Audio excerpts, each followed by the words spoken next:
bienvenidos todos a este nuevo episodio, este nuevo capítulo de Voces que Transforman. Somos la Universidad para el Desarrollo Andino. Está conmigo el rector, el doctor Armando Guevara. Yo soy Jorge Lechea, el vicerrector académico y de investigación. Y hoy día tenemos a una invitada muy especial para seguir conversando sobre los desafíos de la universidad en nuestro tiempo. Bien, gracias Jorge. ¿Qué tal? Buenos días también. Estamos efectivamente con Pepi Patrón Costa. Ella es profesora principal del Departamento de Humanidades de la Pontificia Universidad Católica del Perú, en la especialidad de Filosofía. Ella ha sido vicerrectora de investigación de la misma universidad. Pepi cuenta con, se graduó de bachiller en Filosofía en la Universidad Católica del Perú y luego obtuvo un doctorado en la Universidad Católica de Lovaina.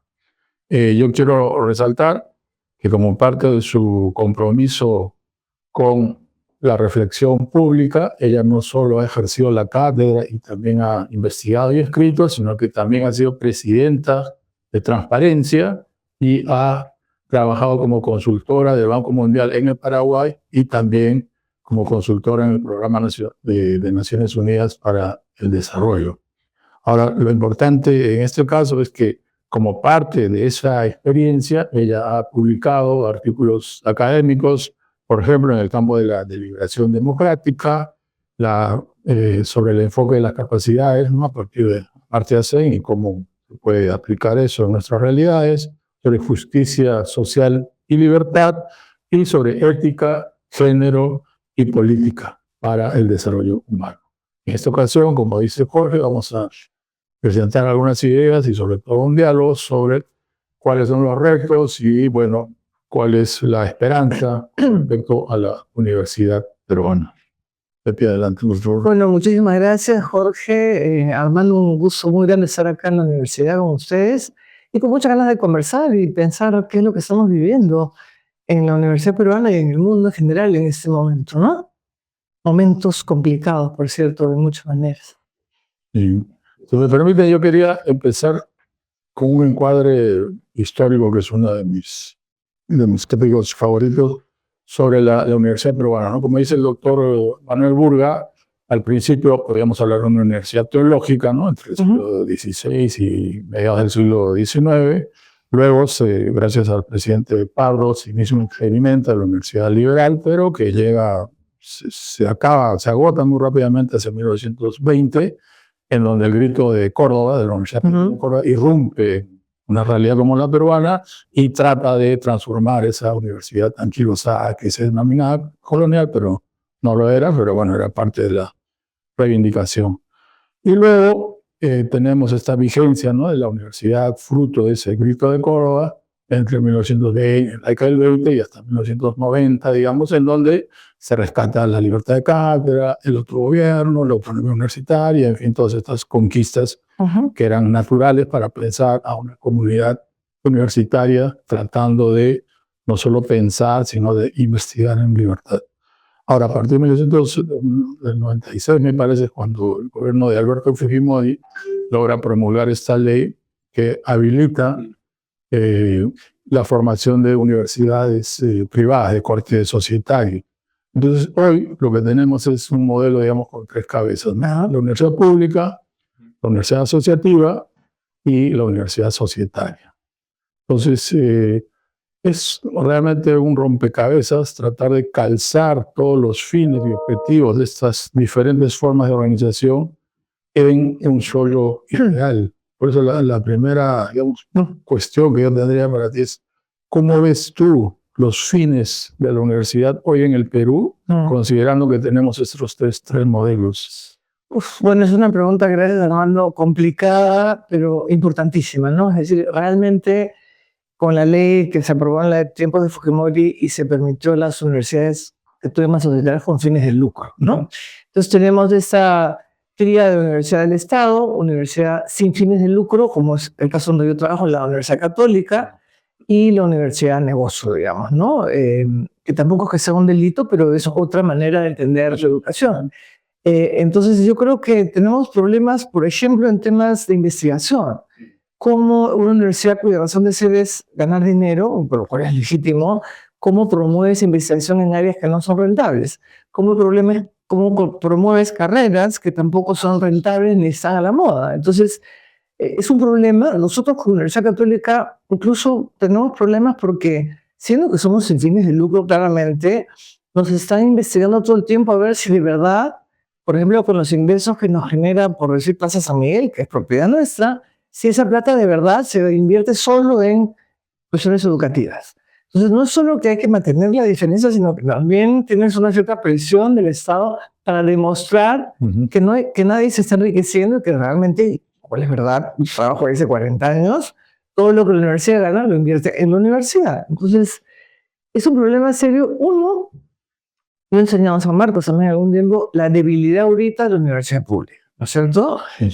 La fragilidad de universidades como la nuestra, sin fines de lucro, que tienes que estar ahí luchando para mantener. Hemos tenido ahorita un problema serio con estudiantes porque se quiso cambiar el sistema de pago y se armó un tole-tole en la Católica. Y por otro lado, las universidades con fines de lucro, que no digo que tengan nada de ilegal ni de moralmente malo, pero como digo, tienen ese problema de qué es lo rentable.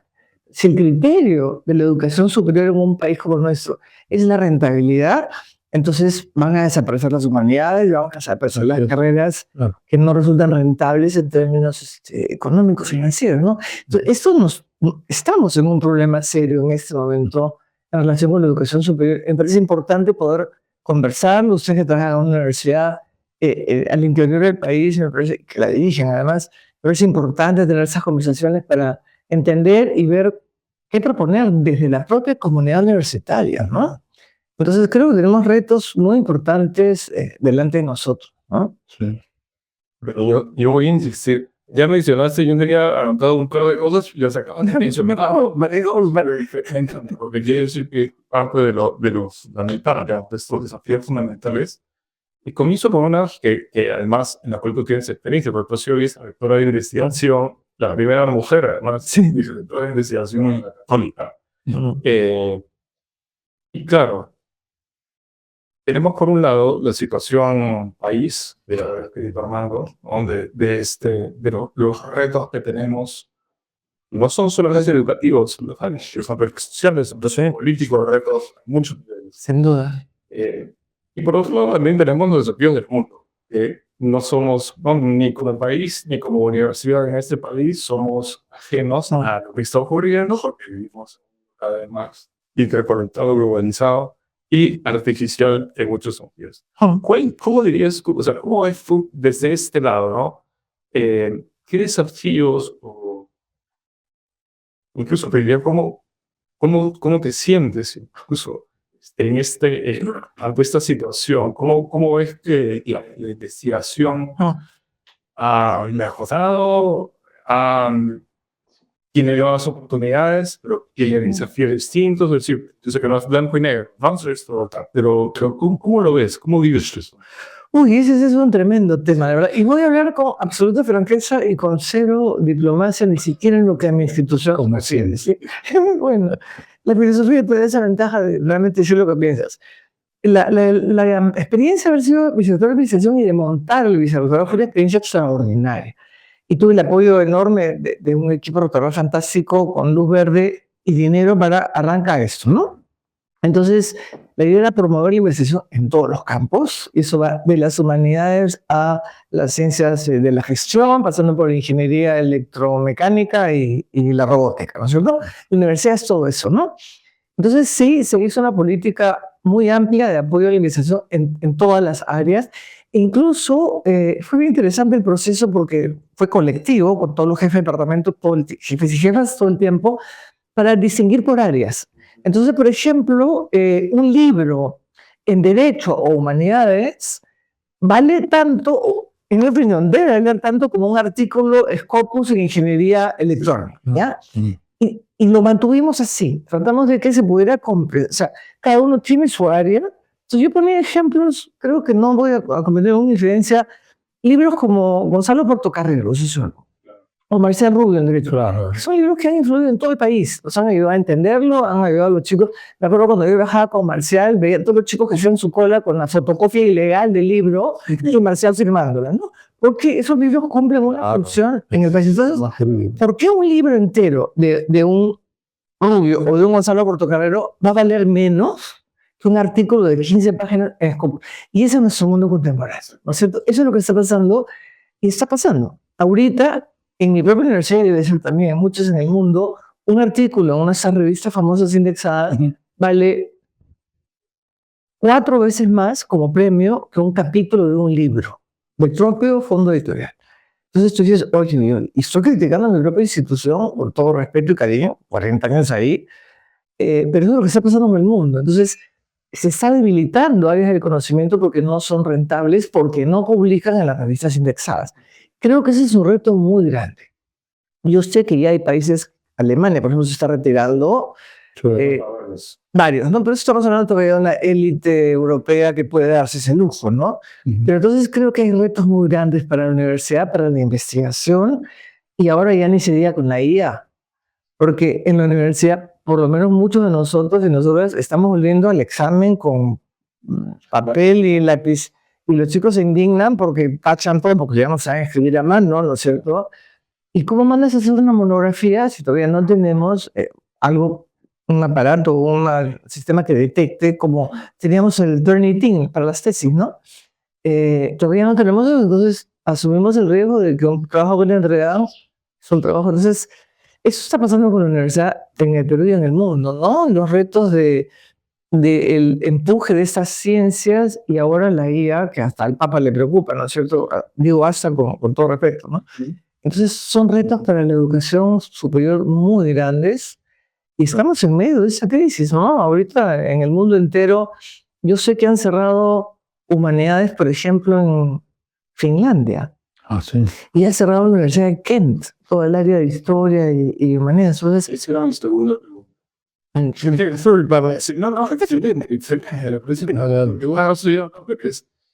¿qué papel juegan? Tú tienes la ventaja de poder de tener la experiencia y hablar de las humanidades, de la filosofía. ¿Qué papel pueden jugar en este mundo y en esta situación, incluso yo diría también en nuestro país, las humanidades? Es decir, ¿tienen un papel que jugar? Hay que cerrarlas, ir cancelándolas y adoptando, porque no son. no. Eso es clarísimo. No, claro. ¿Qué lugar pueden ocupar? Bueno, eso es una buenísima y difícil pregunta, ¿no? Yo creo, sinceramente, creo que una universidad o un país donde no se cultivan las humanidades pierde su capacidad reflexiva y crítica. Claro. Sobre todo, las humanidades se inculcan la capacidad crítica de cuestionamiento, de reflexión. No digo que no lo hagan las ciencias sociales, que no lo hagan, no sé, las ingenierías también, ¿no es cierto? Pero yo creo que las humanidades tienen ese papel fundamental de promover la reflexión, el pensamiento propio, la crítica, y eso está en crisis. Ahorita en el Perú creo que hay solo 3 universidades que tienen filosofía, que son Católica, San Marcos y la UNSA de Arequipa. Y la Ruiz de Montoya. Bueno, y la Ruiz de Montoya, por supuesto, ¿no? Sí, y ahora no. Guamán. No hay filosofía. Guamán, ¿no? Tampoco, no hay. Cusco. Tampoco. Reivindica el Cusco, por favor. Reivindico, pero creo que no hay. Y además, tengo que decir la verdad, está bajando mucho también el número de alumnos. En la Católica, por ejemplo, hemos abierto la carrera paralela que lleva cursos de humanidades, que llevan cursos de filosofía y literatura, y no los hacemos estudiar, por ejemplo, los 4 griegos en filosofía. Entonces, mucha gente prefiere llevar humanidades, ¿no? O sea, hay interés, pero yo sí creo sinceramente que sin humanidades, como que la universidad pierde su sentido de no solo formar técnicos, no eficientes, sino ciudadanas responsables, críticas, comprometidos con el país. Yo creo que eso da las humanidades, ¿no?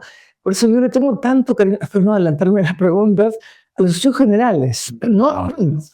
Que son esos 2 años de formación general, no especializada, no técnica, sino una formación general en todas las áreas, que creo que es una diferencia importante, ¿no? Creo que también es una cuestión de reinventarse, porque, por ejemplo, la Pacífico tiene este experimento interesante de hacer ciencia política, filosofía y economía. Economía y filosofía, sí. Entonces, sí, me parece que también es cuestión de que las humanidades vean cuál es el contexto en el cual operan y, bueno, digan, tenemos que hacer una propuesta acorde al contexto contemporáneo. De acuerdo. Es una cuestión, digamos, claro, yo sé que estamos dando la batalla, digamos, a pie forzado, pero creo que también es importante replantear el propio papel de las humanidades, incluida la historia, la antropología, incluida la antropología, por supuesto. También, claro. Y con respecto a eso, yo tenía una pregunta. Hay un autor, Ginsberg, que habla del otoño del docente universitario. No sé si te ha dicho el doctor Urga, ¿no? Y me parece que es, digamos, una metáfora interesante porque dada este retroceso que experimentamos en términos del pensamiento crítico que se trata de ofrecer, dado el avance de la tecnología, la inteligencia artificial que han mencionado, y dado que ahora, digamos, se quiere reemplazar al docente, ¿no? Y transformarlo en facilitador. Sí. Entonces, realmente estamos yendo del otoño al invierno, digamos. ¿Cómo podríamos nuevamente desde la docencia replantear nuestro papel para que no se transforme esto en un invierno nuclear? Sí, pero esa es una pregunta difícil de contestar. Otoño del docente, en efecto, ¿no? Ahora todo está ahí en la computadora. Quiero leer, hacer un resumen de Kant. ¿Para qué nos pide cosas? ¿Para qué nos pide cosas que ya están, ¿no? Entonces, vamos a sentarnos en clase, vamos a conversar. Disculpen que hable en primera persona, pero estaba dictando este ciclo curso de filosofía social en sociales, donde hay alumnos y alumnas de todos sociales, de antropología casi no hay, por ejemplo, alumnos, pero hay sociología, de economía, de finanzas, de relaciones. Y una colega me dice, porque tú enseñas conceptos, enseñas a los chicos a pensar, y ya que estás en sociales, ¿por qué no terminas tus 2 horas de conceptos, que estés enseñando lo que estás enseñando, y que los chicos se junten en grupos y apliquen esos conceptos a la realidad peruana? Se ha hablado de la polis aristotélica, o de la sociedad de las 8 clases de Marx, o de la historia de Hegel, que lo apliquen. Es extraordinario, más fue. O sea, realmente los chicos que están ahí calladitos, escuchando, tomando sus notas, porque yo uso PPT, pero a veces uso pizarra, porque vas llenando la pizarra y como que te van siguiendo y como que armas la clase, ¿no? Entonces hay que también usar lo antiguo, pero fue una experiencia muy linda, la verdad. Entonces tenemos que reinventarnos, efectivamente, porque el resumen informativo lo tiene en la computadora. Entonces, tú no puedes ser simplemente un transmisor o transmisora de información. Tienes que generar un ambiente crítico. Yo me acuerdo que hay un colega nuestro, Pablo Quintanilla, un filósofo muy conocido, que una vez me dijo, Pepe, la primera vez que me preguntaron en una clase de filo, ya en facultad, en especialidad, ¿y tú qué piensas? Fuiste tú, me dijo. Y yo, sí, me dijo, no, Kant dice, pero ¿tú qué piensas? Y dice Pablo que se quedó. Eso es lo que tenemos que hacer. No solo transmitir información, que está ahí, toda incorrecta muchas veces, pero ¿tú qué piensas? ¿Tú qué opinas? ¿Tú cómo aplicas? ¿Tú cómo cuestionas? Eso es lo que el docente tiene que seguir haciendo y eso no lo va a hacer nunca la máquina, ¿no? Entonces yo creo que nos toca, como bien dices, Armando, reinventarnos también. Es decir, y es lo que justamente te comentaba, Jorge, hemos creado en letras la carrera de humanidades. Justamente el chica que no quiere estudiar solo filo, o solo historia, o solo literatura, estudia humanidades y lleva cursos de todas las áreas y sale como un licenciado en humanidades, ¿no? Entonces, y tenemos ahorita casi igual de alumnos en humanidades que en filosofía, por ejemplo. Entonces, es cuestión realmente de reinventarse y repensarnos, como ha hecho el Pacífico, ¿no? Economía y filosofía. Bueno, y la Ruiz de Montoya también, tiene un montón de seminarios. Entonces, toca reinventarse, pero no solo en filosofía, las carreras de humanidades en general, y ahí, como tú, incluye antropología y la propia sociología. Ahorita, por ejemplo, hay un auge enorme, por razones obvias, de la carrera de relaciones internacionales. Y esos sociales le quita alumnos y alumnas antropología, sociología, porque el mundo ahorita es un mundo totalmente abierto al intercambio o a la presencia de impresentables como Trump, ¿no es cierto? Pero en eso estamos, ¿no? Entonces tenemos que reinventarnos de muchas maneras. Este ciclo he tenido 2 alumnas francesas de intercambio en relaciones internacionales y en la escuela de gobierno. Súper interesante el diálogo que se arma entre los y las alumnas, ¿no? 2 chicas de Francia una formación muy sólida, pero sin una experiencia de un país como este. Entonces, diálogo muy interesante y ahí se aprende, ¿no? O sea, creo que el aprendizaje de memoria ya no existe, está la inteligencia artificial, y ver cómo la enfrentamos, ¿no? Porque lo que tú dices, también es que a largo plazo la idea es que ya no exista el docente porque los chicos ya tienen toda la información en las máquinas. Sí, pues. Entonces, si no resaltamos, ese es nuestro papel reflexivo, crítico, cuestionador, formas además no solo profesionales, sino líderes, ¿no? Que de ahí salgan los futuros gobernantes del país. Pero antes que líderes ciudadanos, ¿no? Exactamente, ¿no? Con una vocación democrática. De servicio. Claro. Es muy interesante esto que acabas de comentar, que en el curso de lo que Pablo se comentó. Porque yo creo que más allá de, claro, el contexto era un contexto de filosofía, donde lo natural que sea eso, pero es decir, el despertar algo que ya está ahí, ¿no? Cuando tú le preguntas, ¿tú qué piensas? Me hace recordar mucho el sentido mismo de ser docente, ¿no? Así es el docente de matemáticas, de lo que sea. Así que los que enseñamos sabemos que algo, el chico ve una eureka dentro de él, ¿no? Que ya entendí, pero eso no ocurre lento, no es una información que viene de fuera y nada de coloca. No, claro. Claro. Sí, es algo que uno que nace, ¿no? Muy autocrático. Exactamente. Algo que tiene que despertar esa revisando material para esa conversación. Y estaba viendo un texto muy lindo, justamente con ecos socráticos, de cómo las humanidades tienen que ver con el sensus communis, con el sentido común, este sexto sentido que hace que nos reconozcamos como parte de una comunidad. Entonces me parece una asociación muy interesante, a raíz de lo que dices, de humanidades con ese sentido común, que es que no estamos solos. Yo no voy a ser una ingeniera electrónica realizada si no tengo un grupo, un equipo, un interés común. Entonces, y eso es profundamente socrático, en efecto, ¿no?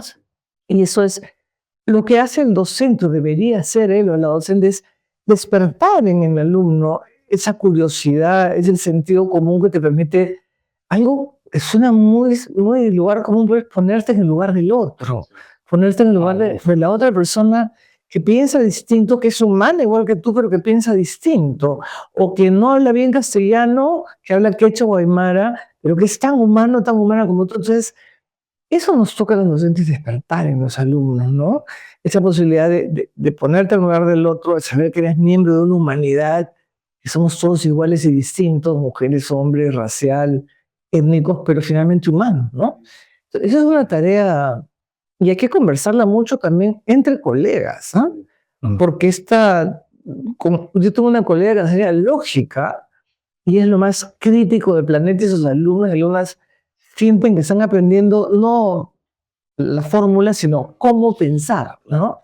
Y creo que eso es lo que no es fácil en ese mundo ahorita. A mí me pasa, no sé si ustedes también, pero entras a la clase y todos están con la pantalla. Chicos, chicas, por favor, no, profe, estamos tomando notas. Entonces, ¿tú qué haces? ¿Te vas a dar la vuelta a mirar cada pantalla? No, ¿no es cierto? Entonces, y si cierran un ratito la pantalla, no, pero por eso de verdad estamos tomando notas. Sí. Y viene otro y dice, bueno, es su teléfono y su computadora. Y tú hablas y hablas y el chico, en este caso es un chico, que ya me peleé con él, su teléfono y su computadora. Entonces, con eso, hay que enfrentar eso, ¿no? Ya están en los colegios, algunos en el mundo, prohibiendo los celulares. Los dejas afuera. En la Católica ya comenzamos a discutir, ¿eh? En algunas facultades, ¿qué hacemos con los celulares y las computadoras en clase? En clase.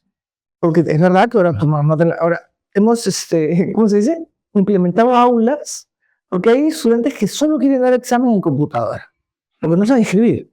Entonces, hemos implementado aulas donde no hay internet, se desconecta el internet. Entonces, pueden estar con su computadora, pero no pueden entrar a navegar. No es bueno, también es desconfianza, ¿no? Pero digamos, entonces, tenemos muchos retos. Tomando tu punto de ponerse en el lugar del otro, eso me conduce a la idea de la universidad pertinente. Y en nuestro caso, bueno, gracias a la inspiración que que nos da la Madre Luz María Nandini con su propuesta de una universidad en los Andes, en Huancavelica, en Lircay, en un contexto cultural completamente diferente, por ejemplo, al que ella experimentó en Lima, donde nació. Nuestra propuesta es la de forjar una universidad intercultural y trilingüe, porque incluimos el inglés, creemos que es absolutamente indispensable. No nos podemos enclaustrar en quechua castellano, no, tiene que pensar en el mundo, ¿no? Pero bien situados. Entonces, ¿cuál sería para ti la idea de una universidad pertinente en el Perú, considerando que la ley universitaria, por ejemplo, con todas las buenas intenciones de sus creadores, tiene un modelo de talla única?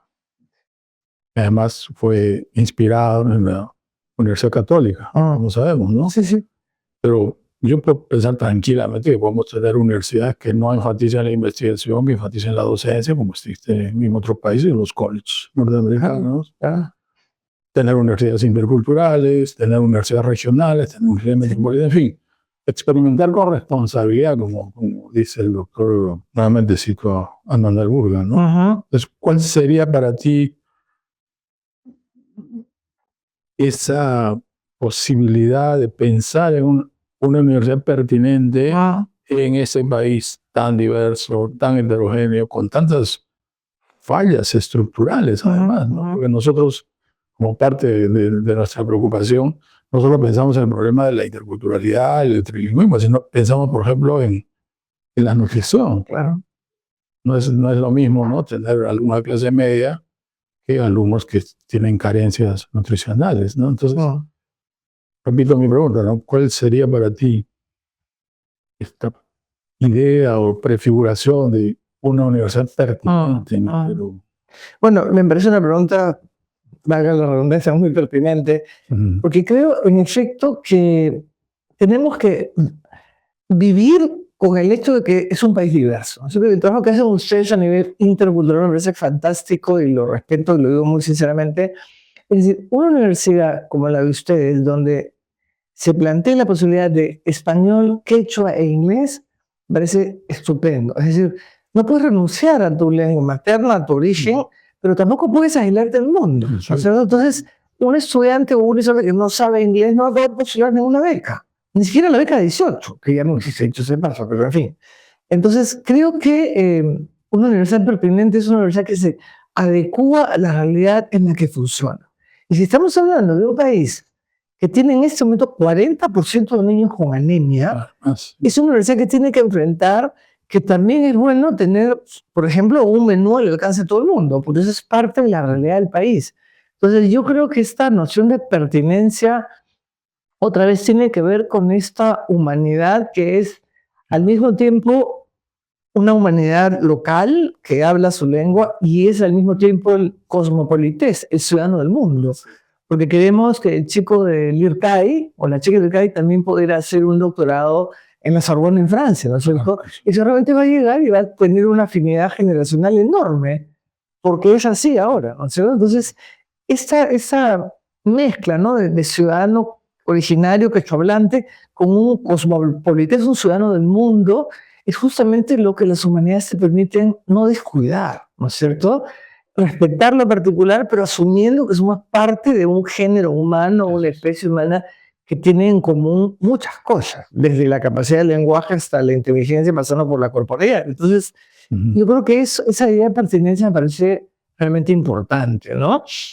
Una universidad como la mía, la Universidad Católica, que se presta de apertura, hemos aprobado que sean tesis en quechua hace 14, 15 años. O sea, no había, la podías hacer en inglés y no en quechua, ¿no? Eso es el Perú.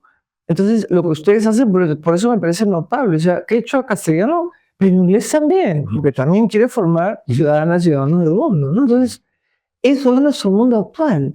Y los chicos y chicas viven interconectados con gente de cualquier parte, con todos los riesgos que se implica, como sabemos, ¿no? Y a mí me preocupa más mezclar pandemia con inteligencia artificial, la capacidad de socialización de la gente que ha pasado, por ejemplo, en los últimos años de colegio en la pandemia o los primeros de la universidad, están es complicado. Entonces la universidad también tiene una tarea de ayudar a la socialización y que no esté con el teléfono así todo el rato. Yo a veces camino por lo que llamamos en la capital el tontódromo y tengo que hacer pip, pip, porque vienen caminando y te chocas con la gente. Claro. Es verdad, porque están con el teléfono en una especie de diálogo, ¿sabe Dios con qué? Entonces, es un reto para la universidad enfrentar todo eso con seriedad, ¿no? ¿Por qué crees tú que se produce esta ya costumbre, ¿no? Que es la de no ver al otro inmediato que está ahí físicamente y preferir la comunicación con alguien que está, sabemos, a 500, 1000. O sea, ¿qué fenómeno? Se produce en términos hasta de relaciones humanas. Es una intriga. Terrible, es una sustitución. Ahora, ¿Qué sustituyes? ¿Qué un ser humano con una onda? dialogas con alguien que te dice lo que tú quieres escuchar. Sí, Y lo más duro, grande, a mí es que de repente estás hablando, no tú como tú, sino desde una identidad inventada. De repente te has fabricado un perfil y estás hablando con alguien que tampoco es quien es. Entonces, eso es un riesgo muy alto, ¿no? Que no, en verdad no eres como dices que eres. Pero por eso deshumaniza. Deshumaniza. Tenemos también que luchar contra eso. Entonces, ese es un problema que las humanidades tendrían que plantearse, ¿no? ¿Cómo creces como ser humano si no miras a los ojos Así es. a otro ser humano igual que tú? Y estás todo el rato con una pantalla donde puedes estar hablando con alguien que no existe, que se inventó. Entonces tú ahora tienes alumnos que están todo el rato mirando, no de teléfono, sino les cuesta mirarte a los ojos de frente, porque están perdiendo eso. Entonces, hablar de la IA en la educación es hablar desde el teléfono hasta la computadora y los programas de Elon Musk que están cambiando el mundo, pero no necesariamente para bien. Sin que yo tenga nada contra la IA, ni contra las computadoras, ni contra los teléfonos. Puedo hablar con mis nietos en 35 segundos, ¿no? Eso es una maravilla en Inglaterra, pero el otro lado es perder esta capacidad de reconocerlo. El ser humano crece y se hace reconociéndose en el otro, reconociendo al otro como igual y distinto. Y eso como no se por teléfono, ¿no? Ya ni mencionar el tema de la esclavitud de las chicas con los cuerpos y los pesos. Entonces, esa realidad ficticia puede ser opresiva y deshumanizante, ¿no? O sea, suicidio. Terrible, porque pesan mucho, porque la ropa, porque o los chicos así que se inflan los músculos tomando hormonas para... Entonces son deshumanizadoras. Y en casa tengo una cesta que dice una flechita y arriba dice be happy, para que mis hijos y mi esposa pongan sus celulares ahí antes de almorzar. Me parece fantástico. Digamos, es una forma de funcionar. Yo no. En un sitio donde vive y creo que un desafío que la universidad tenga un espacio de esto, es decir, un espacio como de volver a algo muy humano, muy humano. Primario, ¿no? Hace un par de días con un profesor de filosofía en Italia. Él me decía, perfecto. Y el problema ahora, yo diría que ya no es ni siquiera social en el sentido no cultural, sino es de antropología básica. ¿No? Y si no hace decir, es como elementos extremadamente básicos, esenciales de lo que significa ser humano, el modo de estar en el mundo en cuanto a humanos. Que ya son tan tenues y tan fáciles que hay que recuperarlos de lo básico. Pero ahorita que creo yo, uno de los espacios para recuperarlo, realmente es la familia, las amistades, ¿no? los lugares esenciales, los lugares donde nos encontramos como seres humanos, y por eso quizás recuperar esta idea de la universidad como un lugar de encuentro, o como un lugar donde puedes estar con el otro, cara a cara, compañeros o compañeras, amigos. Quien sea, ¿no? Está en el sonoro. Creo que es un desafío grande es rehumanizar la universidad, no solo desde el acto, digamos, de la docencia, de aprendizaje, sino la comunidad del espacio, ¿no? Aunque no se pierda eso. Esa palabra es clave, la que tú acabas de decir de espacio. La universidad como espacio público, en el sentido clásico de espacio abierto a todos, eso hay que recuperarlo de manera urgente. Es lo que filósofos como Habermas o Warren llaman ese espacio, simplemente el espacio abierto donde te encuentras con el otro o la otra a quien no le preguntas qué eres, sino quién eres, cómo te llamas, pero puedes mirar a los ojos, puedes oler, tocar. Y yo puedo respetar, de verdad, tengo un montón de gente joven, felizmente tengo mucho contacto con gente muy joven, voy a salir con X, y ¿dónde lo conoces? No lo conozco, nos hemos conectado por la red. Esa búsqueda de pareja ahora es muy común, ¿no? Pero si no lo has visto, si no sabes cómo es, bueno, lo voy a conocer, pero ya han tenido 15 horas de intercambio, de intimidades. Y claro, entonces, en ese sentido, el espacio, yo soy muy respetuoso de la virtualidad, pero todo lo que se perdió en la pandemia, porque no había este espacio de contacto, de preguntarle, como decía Hannah Arendt, ¿quién eres tú? ¿Qué haces? Poder mirar con los ojos y saber que somos iguales y diferentes, ¿no? Pero ojo que hablando del contexto peruano, normalmente de clase media, también la pregunta es ¿en qué colegio has estudiado? O sea, hay un libro, ¿no? Que se llama... Claro, sí. Pero digo, o sea, esta idea muy filosófica, muy bien intencional, el espacio público en el Perú está atravesada por estas desigualdades, jerarquías, racismo. Entonces, yo creo que más bien hay que construirla, no asumir que existe. Hay que asumir que existe, efectivamente. No digo no asumir que existe, hay que construirla. ¿Por qué? Porque tendrías que, pues, o sea, tendrías que tratar de purgarla de todas estas fallas estructurales que tiene la sociedad peruana, ¿no? El racismo, discriminación, desigualdad, sumida, jerarquía, como dices, ¿no? Eso es... A ver, si no cambiamos eso, no vamos a llegar nunca a una manera. No, o sea, si no, se menos se sanciona el racismo, el desprecio por el otro, el desprecio por el diferente, la diferente, no vamos a llegar nunca a ser una nación, una comunidad. Yo tengo de momento la sensación de que estamos aprendiendo. Yo siento que cada vez hay, por ejemplo, con las congresistas que dicen esas burradas racistas, cada vez hay más reacciones, ¿no? Creo que está comenzando a haber generacionalmente también, no sé si es esperanza mía utópica, pero yo siento que ya así nomás no le puedes decir a alguien solo deme, ¿no es cierto? Ya no puedes. Hace 10 años se podía impunemente. Yo creo que ayer me contó un taxista. Ayer justamente que se rozaron y una señora bajó. Solo de M, ¿quién te crees tú? El solo de M le escuchó, sí señora, se bajó. Le dijo, ¿usted qué cuerno se cree? Agarró su desarmador y le pinchó las 4 llantas, así. Todo el mundo salió a aplaudir. Y llegó la policía y llevó serenazgo. Me dijo, la señora me insulta, me ofende, tengo un desarmador, no le he tocado, le he pinchado la llanta para que aprenda. Entonces, dice, el taxista me contó, eso pasó en fin de semana. Ya hay situaciones en que la gente está diciendo... No, aparte que eso es lo que hizo la señora, es un delito, ¿no? Además es un delito, ¿no es cierto? Y lo que él hizo también, pincharle las llantas también. Sí, claro. Pero eso ya está pasando, ¿no? Eso me lo han contado, entonces digo, ya hay, y algún congresista, alguna congresista suelen decir barbaridades, ¿no es cierto? Espero que cambie este año algo, pero también los están parando, ¿no? Entonces yo tengo alguna ilusión de que ya no sea tan fácil ningunear al otro por color, por ser quechohablante. Tengo la ilusión de que eso esté cambiando lentamente, como el tema de género también, ¿no? El machismo es algo que está muy interiorizado y también está cambiando. Hemos retrocedido ahorita las leyes, una barbaridad, ¿no? Ayer ya aprobaron la ley de impunidad, por ejemplo, ¿no? Los crímenes prescriben en el Perú de lesa humanidad. Y se ha retrocedido y se ha anulado la educación de género, ¿no? Ahora se llama educación familiar. Entonces hay que dar la pelea.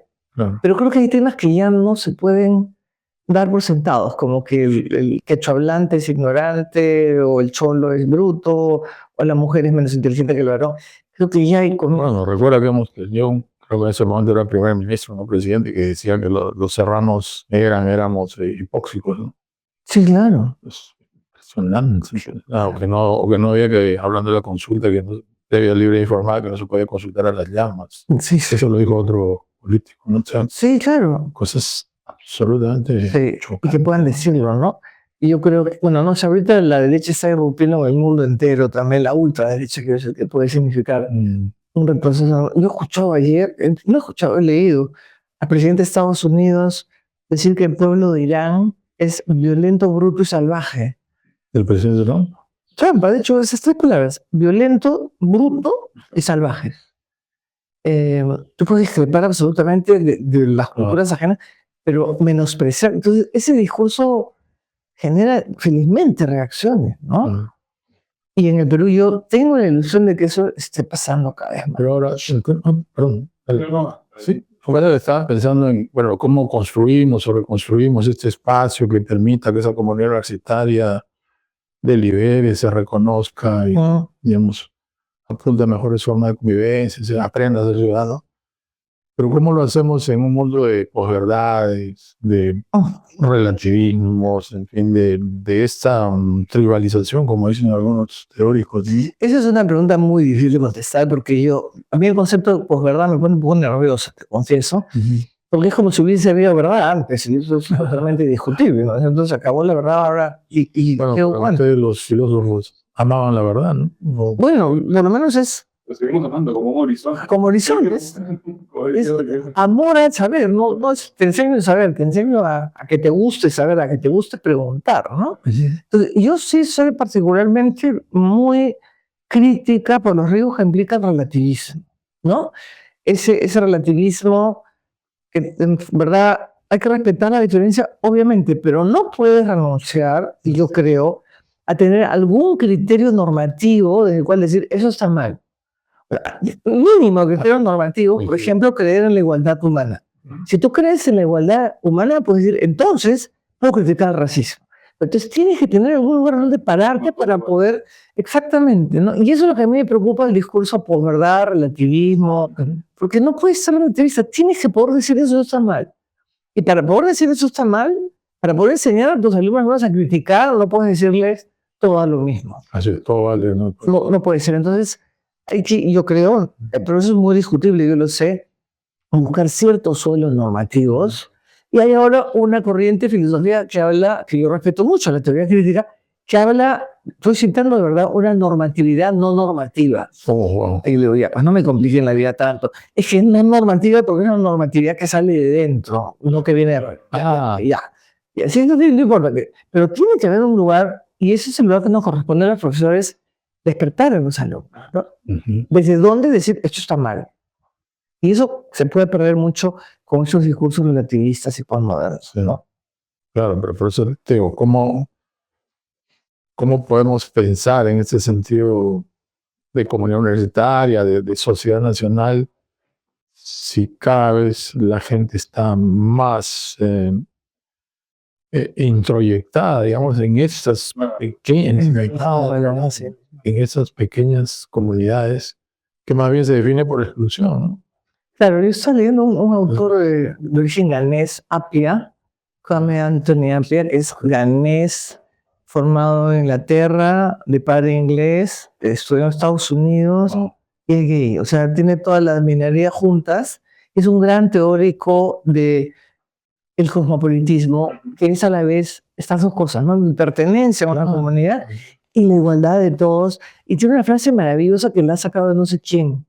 No me acuerdo de qué otro filósofo, que dice, todos tenemos que tener raíces, sí, pero también tengo que poner mis raíces en todas partes. Me parece una frase maravillosa porque tengo que pertenecer a un lugar, pero si quiero irme, puedo llevar mis raíces. Y entonces, esa idea de que somos humanidad y también particularidad, y volvemos al inicio, ¿no? Ese es el humanismo.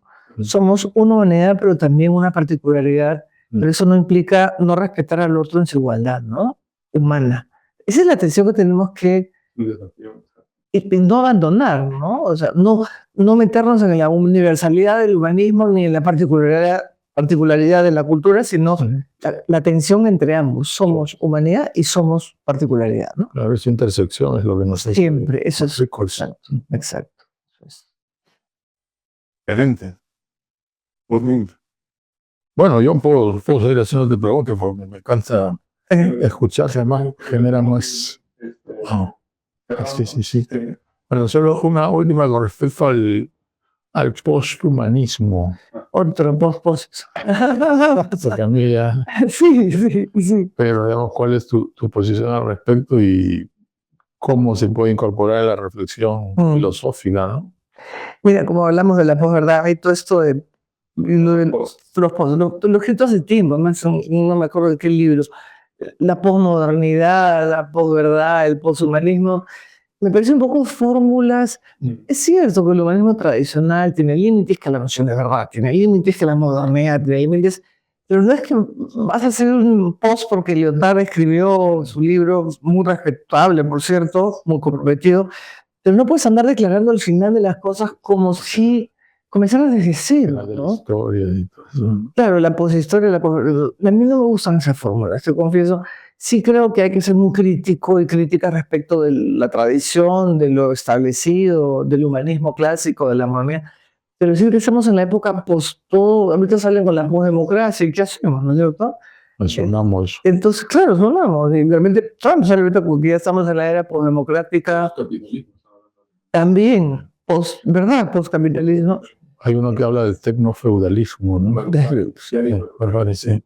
Tecnofeudalismo, Dios, Que ya no es justo en mercado, sino que tú pasas a depender de estos grandes proveedores. Es interesante. qué terrible, ¿no? ¿Cómo se llama? Giannis Varoufakis. Varoufakis. Él fue ministro de Economía de Grecia. ¿Con B chica? Sí. Tiene unos posts bien interesantes. Un libro que se llama así, Tecnofeudalismo. Tan enfático. Qué bonito título, además.